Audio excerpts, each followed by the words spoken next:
So I found a really good question on Reddit, and the question is from Chandra, and it says, "BS versus reality. What cliches of music production advice do you feel are nonsense or hold true?"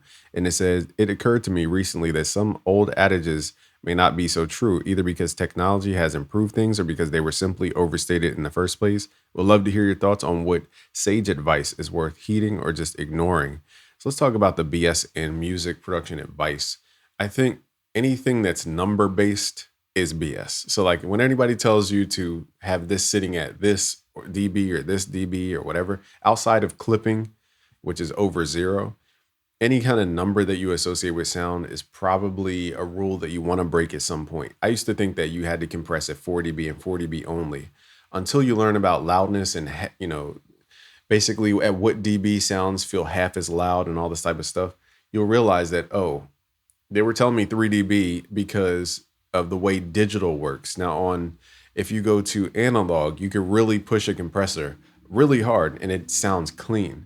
Okay, so that's the difference is you might take some of these skills over to other plugins that are better or over to analog and wonder why your sound still feels like empty and not all the way there. It's because you might be underutilizing stuff like under compressing. You might be under distorting your sound. Like for hip hop, pushing those kicks into a soft clipper is the sound. So if you push it lightly, it's not going to have the harmonics it needs to really stand out.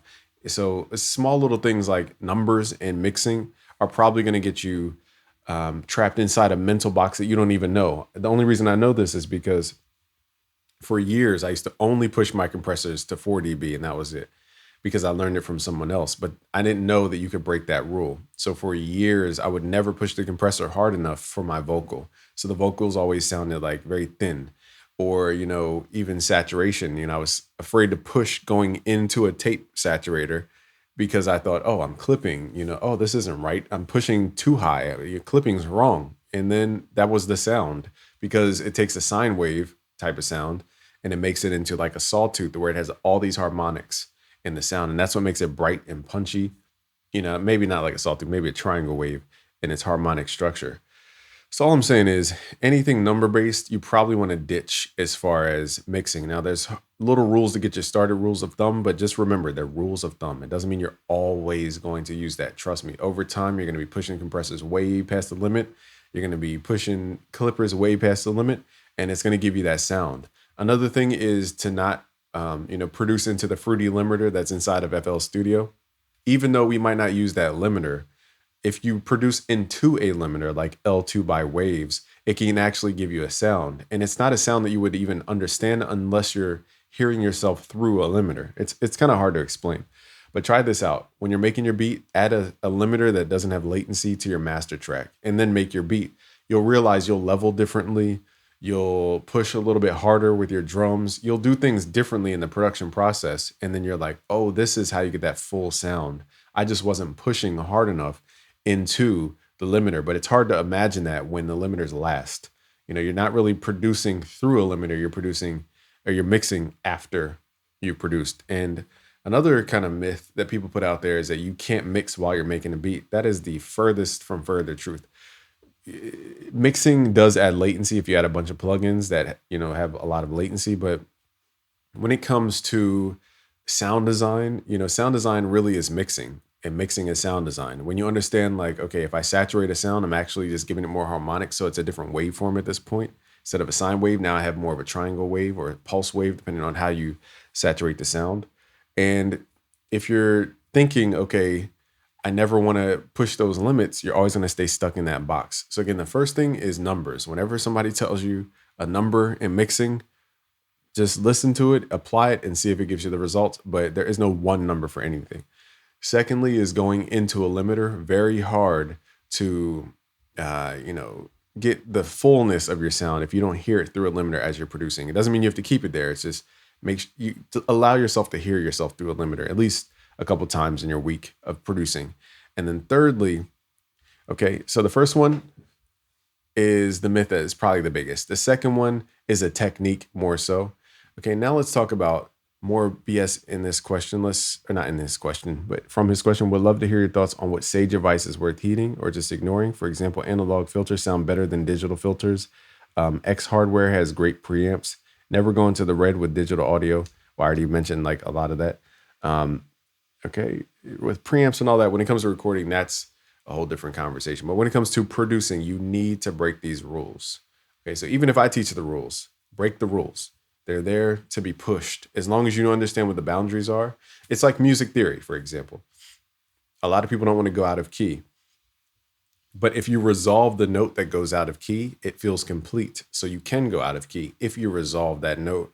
And so the same thing with mixing. It's not that you can't clip, it's that you have to clip creatively to bring it back into, the fold of what we're trying to create. Same exact mindset. And there's a couple more things I want to talk about in production, which is garbage in, garbage out. That's a huge phrase that people talk about. In my opinion, I understand where they're coming from, meaning you can't take a bad recording. Like this recording, I'm recording on a mic.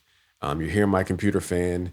I don't have a noise gate on. You're hearing background noise. You're hearing my stuff behind me.